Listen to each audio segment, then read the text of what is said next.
보상물, 즉 강화물을 주었을 때는 정적 강화가 되고 보상물, 즉 강화물을 뺐을 때는 부적 강화가 되지만 이 공통점은 반응 빈도가 증가하는 거라고 했죠. 먹이를 줬을 때 레버를 누르는 행동이 증가하는 것. 책에서 보면 부적 강화에는 문제를 풀었을 때 숙제를 면제받는 것이라고 했어요. 그러니까 즉 숙제를 면제받기 위해서 문제를 푸는 행동이 더 많아지는 거죠. 벌이라고 하는 것은 공통적으로 반응 빈도가 약화되는 것을 말합니다. 즉 어떤 싫은 자극을 주었을 때는 반응 빈도가 약화되죠. 책에 나온 예시는 체벌인데 체벌을 하는 경우에는 체벌을 하는 것을 주어주기 때문에 수요성이고 그러면 그 빈도가 약해지기 때문에 벌입니다. 근데 혐오 자극을 뺏는 것도 역시 벌이 되는 보상물을 뺏는 것도 역시 벌이 되는데 그것은 제거성 벌이라고 해서 이 보상물에 대해서 좋아하는 것을 뺏기기 때문에 그것이 벌이 되는 거고 여기서 마찬가지로 결과적으로는 반응 빈도가 약화됩니다. 벌은 반응이 일어날 확률을 감소시키는 것이죠. 그렇지만 부작용이 이런 정도로 많이 일어난다고 보세요. 학습 내용을 억제시키고 새로운 학습을 시킬 수 없음. 즉 반응 빈도가 약해질 뿐이지 어떤 긍정적인 행동이 높아지지는 않습니다. 또 바람직한 행동을 억제하게 되고 부정적인 정서적 반응, 기분이 나쁘거나 아니면은 뭐 불안해지거나 공포스러운 그런 정서적 반응이 일어나죠. 바람직한 행동을 억제하기 때문에 다른 융통적인 행동을 할 수 없는 부작용이 있습니다. 또 벌 받는 사람이 벌 주는 사람을 피하려고 도망가거나 아니면은 상황에 대해서 적극적이지 않고 소극적이 되죠. 더 큰 문제는 자기가 받은 벌을 모방해서 다른 사람에게 벌을 준다거나 아니면 계속해서 벌을 주게 되는 경우에 결국은 벌의 강도가 세지거나 계속 벌을 주는 그러니까 벌 빈도가 늘어나는 그 남용하는 벌이 되겠죠. 그래서 벌 때문에 일어나는 여러 가지 이런 부작용이 있기 때문에 오히려 정적 강화나 부적 강화를 사용해서 바람직한 행동을 높이는 거에 더 좋겠습니다. 자, 강화의 종류입니다. 페이지는 123쪽부터입니다. 강화의 종류는 학자마다 분류를 굉장히 다양하게 하고 있습니다. 어떤 것이 1차 강화물이냐, 어떤 것이 2차 강화물이냐, 또는 어떤 사람은 사회적 강화물 같은 것도 얘기를 해요. 기본적으로 1차 강화물은 유기체의 본능적인 욕구를 충족시키는 강화물입니다.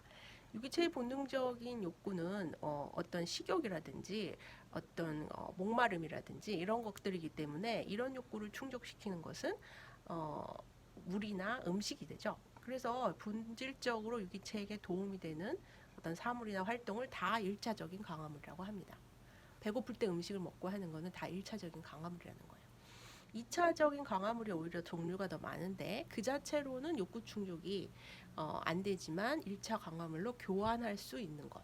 교환할 수 있는 강화물입니다. 교환할 수 있기 때문에 우리가 교환되지 못하면 강화물로서의 효력이 없어지는 거죠. 다시 말해서 돈인 같은 경우에는 물이나 음식을 살 수 있는 한에서는 2차 강화물이 되지만 우리가 쿠폰을 모은다고 할 때 쿠폰을 모아서 이 쿠폰으로 어떤 뭐 공짜 커피를 얻었다 또 뭐 음식을 얻었다라고 하면은 교환이 가능하기 때문에 2차 강화물이지만 쿠폰에 뭐 기한이 만료되어서 받을 수 없게 되었다 그러면은 이것이 강함으로써 더 모으고자 하는 빈도를 높일 수가 없는 거죠. 포인트도 마찬가지로. 그래서 이 교환 가능하다는 전제하에 이 강화물로서 존재하는 것이 2차 강화물입니다. 강월 강화와 간헐 강화와 일반적으로 우리가 계속 강화라고 하는 것이 다른데 이것은 강화 조건을 어떻게 패턴으로 만드느냐에 따라서 간헐 강화가 달라져요. 간헐 강화가 아닌 것은 계속 강화를 주는 즉 행동을 할 때마다 강화를 주는 거기 때문에 별로 이제 조건의 패턴화가 이루어진다고 볼 수는 없어요. 이 간헐 강화에서만 이 부분적으로 강화를 주기 때문에 강화 조건을 패턴화하는 겁니다. 그 패턴에는 다음과 같은 네 가지가 있고요. 계속 강화는 행동을 할 때마다 강화를 주기 때문에 그 행동을 하지 않으면 강화물이 없어서 이것이 어떤 반응을 어느 정도 만들어낼 때까지는 학습의 초기 단계에서는 계속적으로 강화를 주는 것이 좋다고 얘기를 합니다. 그런데 이것이 언제나 계속 강화를 주면 결국은 언제나 그 강화를 받는다는 기대 하에 그 강화 행동이 자꾸 일어나는 법은 없어요. 그렇기 때문에 학습의 초기 단계가 아니라면 간헐적 강화를 주는 것이 더 좋다고 얘기를 하거든요. 반응할 때만 강화물이 아니라 특정한 어떤 몇 번째 반응에만 또는 특정 시간이 지났을 때의 반응에만 강화를 하는 거예요. 계속적 강화보다는 간헐적 강화가 소거에 또 소멸에 강합니다. 즉 오랫동안 학습이 될 수 있다는 것이에요. 간헐 강화의 패턴이 아까 조건의 패턴이라고 그랬는데 이 패턴이 네 가지로 나뉜다는 거는 결국은 비율이냐, 비율적인 패턴이냐 아니면 간격, 시간적인 패턴이냐 이 두 가지가 달라지는 거예요. 그래서 비율적인 패턴일 때는 우리가 행동의 횟수가 몇 번이냐에 따라서 달라지는 거고요. 몇 번이냐에 따라서 그 강화물을 주는 거고요. 간격일 경우에는 시간이 얼마큼 지나냐에 따라서 강화를 주느냐 마느냐가 달라지는 겁니다. 그래서 사실은 우리가 생각할 때 이 비율을 고정해 놓으면 고정 비율이라고 하고 시간을 고정해 놓으면 고정 간격이라고 합니다. 그러니까 즉 비율이나 시간이 고정적으로 뜨문뜨문 된다라고 하면 고정 비율이나 고정 간격이고 그것이 랜덤하게 그러니까 비율도 랜덤할 때는 이것이 변동이라고 하는데 변동 비율이라고 하고 시간이 랜덤할 때는 변동 간격이라고 해요. 네 가지가 달라져서 이때마다 어떤 그 강화 행동이 일어나는 것이 다릅니다. 예컨대 하나씩 볼게요. 고정 비율이라는 건 비율을 고정해 놓고 그 일정한 수의 반응이 일어난 뒤에 강화물을 주는 거기 때문에 우리가 생각할 때 세 번째, 다섯 번째, 열 번째 이거는 5대1 고정 비율 계획이라고 하는 거예요. 이 세 번째라든지 다섯 번째, 열 번째 이 반응의 개수는 그냥 이 강화를 주는 사람이 정하는 거예요. 그렇지만 그 일정한 수의 반응을 해야지만 이 강화를 주는 거기 때문에 예컨대 인형에 눈알 붙이는 어떤 아르바이트를 한다고 칠 때 100개를 붙여서 1,000원을 받는다라고 하면 특정한 횟수 즉 1,000원은 100개를 붙일 때까지는 못 받는 거죠. 그 다음 100개를 붙이면 즉 200개째 받을 수 있고 300개째 받을 수 있고 뭐 그런 식으로 되는 게 고정 비율이에요. 그런데 똑같은 고정이지만 시간이 지난 뒤에 그 강화를 주는 경우도 있어요. 일정한 시간이 지나서 첫 반응에 즉 일정한 시일이 지나서 7일이 지나서 주급을 받는다 라는 걸 수 있죠. 30일이 지나서 월급을 받는다. 이런 것들이 시간이 지난 다음에 강화를 받는 고정 간격 계획이라고 할 수 있어요.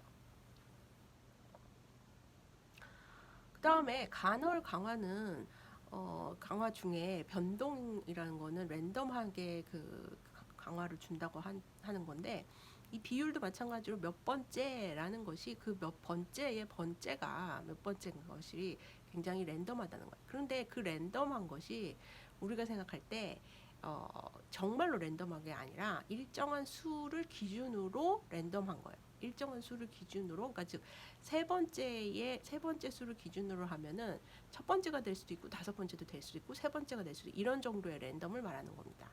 그래서 일정한 수의 반응을 하긴 한 뒤에 강화가 주어지지만 그 어떤 평균수 3, 5, 7 뭐 그 어떤 평균수를 정해놓고 그것을 중심으로 변동하는 것이 변동 비율 계획입니다.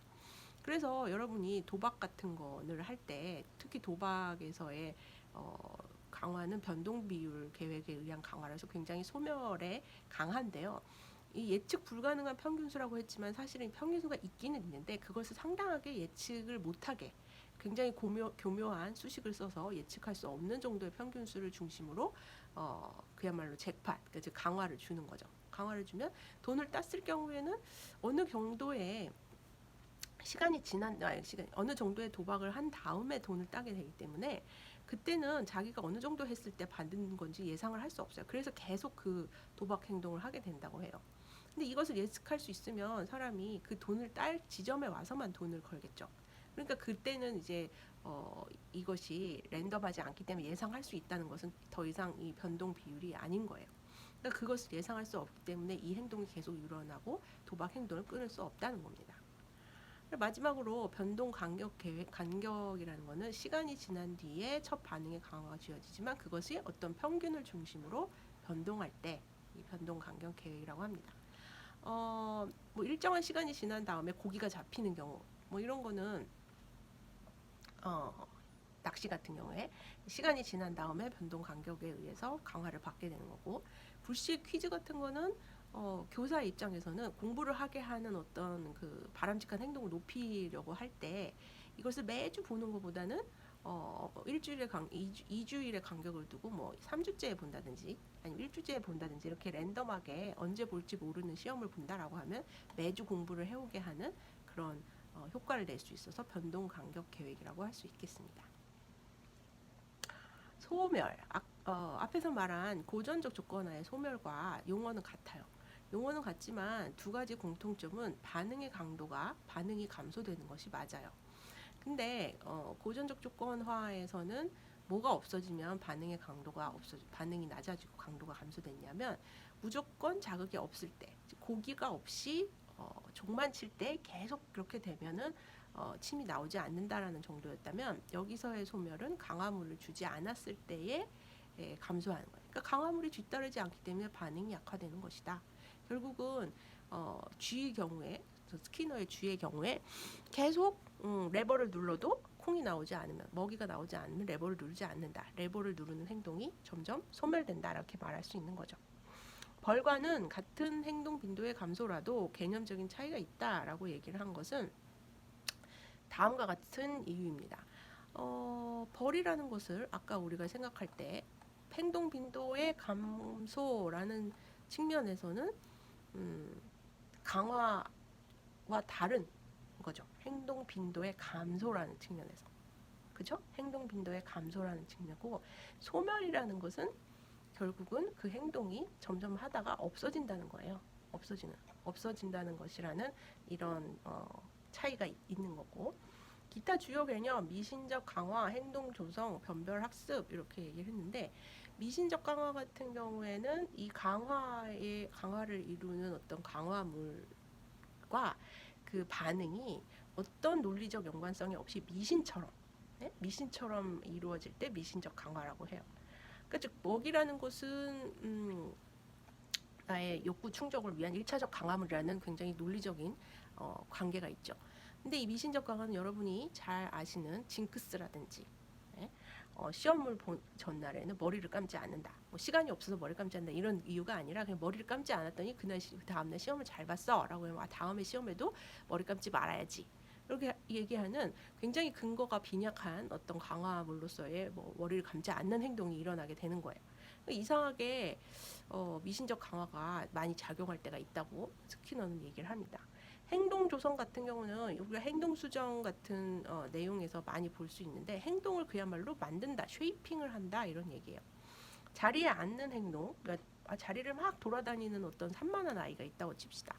산만한 아이에게 자리에 앉게 하는 행동을 조성하게 하려면 어떻게 하냐라는 것이 그 아이가 좋아하는 강화물을 자리에 앉는 행동과 연합을 시켜서 계속적으로 제공하는 거죠. 칭찬을 좋아하면 칭찬을 해서 또는 얘가 먹을 것을 좋아하면 먹을 것을 줘서 아니면 여러 가지 얘가 좋아하는 강화물을 어떤 패턴을 아까 말한 간헐 강화의 패턴을 주든지 고정 강화의 패턴을 주든지 이 강화 계획을 세워가지고 이 아이가 자리에 앉게까지 하는 행동을 만들어낼 수 있다 이렇게 얘기를 하는 거예요.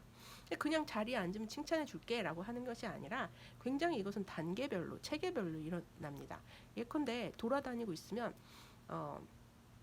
칭찬을 할 때 이렇게 하는 거죠. 칭찬을 강화물로 준다라고 얘기를 하면 이 아이가 책상에서 멀어지는 행동을 할 때는 칭찬을 주지 않고 책상에 한 발짝이라도 가까이 오면 칭찬을 줘요. 그리고 한 발짝을 가까우면 얘가 다시 한번 한 발짝을 가까이 가게 되고 책상에 앉게 되면 칭찬을 더 주는 거죠.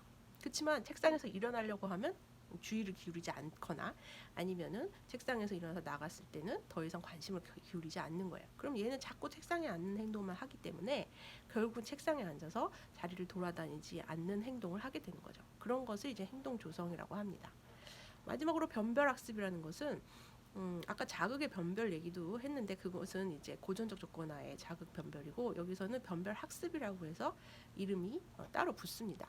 이거는 아주 간단한 예로 여러분이 알파벳이나 아니면 그 기억 니은을 외울 때 달라진 어떤 방법에서 많이 쓰는 거예요. 새로운 글자를 외울 때 자, 우리가 B 하고 아이들의 경우에 D 이 동그라미가 오른쪽에 붙었느냐 왼쪽에 붙었느냐에 따라서 아이들이 헛갈려요.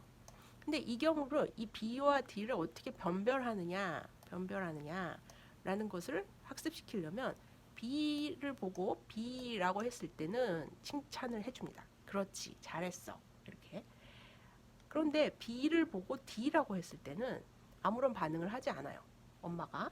그러면은 자꾸 B를 보면 B라는 말을 더 많이 하게 되죠. B라는 반응을 더 많이 해요.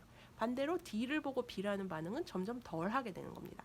그런 식으로 점점 이 반응을 다르게 함으로써 이 자극을 다르게 인식하게 하는 학습을 하게 할 때 이것을 변별학습이라고 말합니다.